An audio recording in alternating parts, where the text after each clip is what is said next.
the fury over the Dallas Morning News have this report, though. The news found at least 5 complaints about the Boeing model in a federal database where pilots can voluntarily report about aviation incidents without fear of repercussions. The disclosures found by the news reference problems during the Boeing 737 MAX 8 flights with the autopilot system when they were all during takeoff and nose-down situations while trying to gain altitude.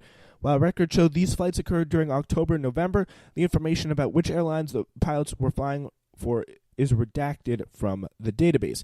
Records show a captain who flies the MAX 8, and complained in November that it was unconscionable that the company and the federal authorities allowed pilots to fly the planes without adequate training or fully disclosing information about how the systems were different from the other planes. So, yeah, out of an abundance of caution for the flying public, the FAA should ground 737 MAX 8 until we investigate the causes of the recent crashes and ensure the plane's airworthiness. That's from Mitt Romney, interestingly. And that is interesting because as we look at K Street, if you didn't know, because Boeing also makes a lot of military stuff as well, and fighter jets and stuff, they have a lot of influence on K Street. They have a lot of influence in Washington. And that's what we're going to be talking about now, is Democratic and Republican lawmakers, including Senator Mitt Romney, as I just told you, urged Boeing to follow the world's lead and ground the 737 MAX 8 here in America. The president is a self-proclaimed expert in aviation who counts a former Boeing executive as a member of cabinet, tweeted the following crash, that airplanes are becoming far too complex to fly. He tweeted this following a crash in Ethiopia. He says he's an expert on airplanes, everybody. And that he wanted great flying professionals that are allowed to easily, quickly, and take control of a plane, perhaps hinting where Trump might stand as the U.S. government faces pressure to ground the Boeing 737 MAX 8 plane. Other senators are calling for the aerospace giant to stop flying the planes. They include Dianne Feinstein, Richard Blumenthal, Elizabeth Warren, and Ted Cruz. So it's a pretty bipartisan issue. They're not feeling comfortable again with this flying of the plane here. So further investigations may reveal the mechanical issues were not the cause, but until that time, our first priority must be the safety of the flying public, says Cruz told Politico's Melanie Zanona and Brianna Grossilio.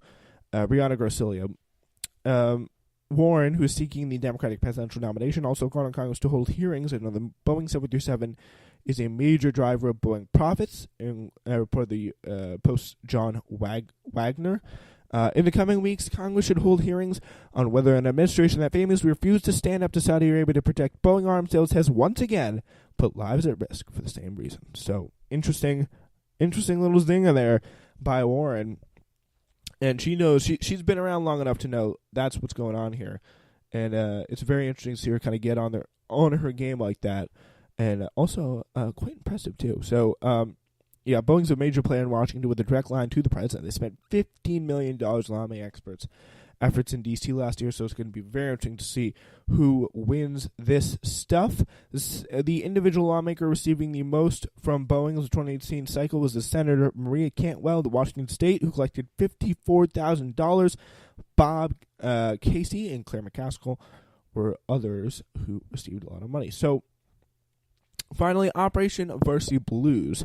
Desperate housewives and Full House intersect the center of an allegedly widespread multi-million-dollar bribery scheme, the largest ever college admission scam that allowed underperforming kids from wealthy families entrance into pretty prestigious universities.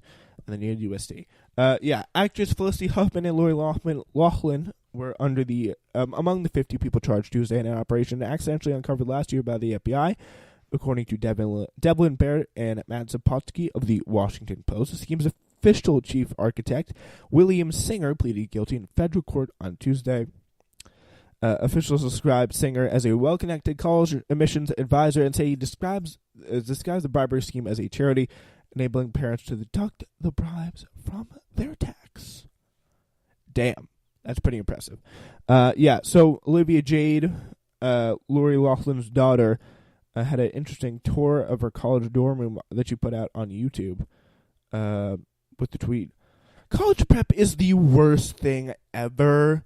And the thing is, apparently, I mean, you can't really hit her too much because apparently, according to these bribes, it was like the parents who knew and the kids who didn't know, they had no idea. They were like, oh, I wasn't doing so well on the test. Among the things that they actually ended up doing was like they would say, okay, my son has a mental disability. We need to take him off site to have him take the SAT, my son or daughter, and we're going to play a complicit proctor to give you the answers, and we're going to get a lot more extra time. So, yeah, it's that simple. So, this is from a College Vibe article.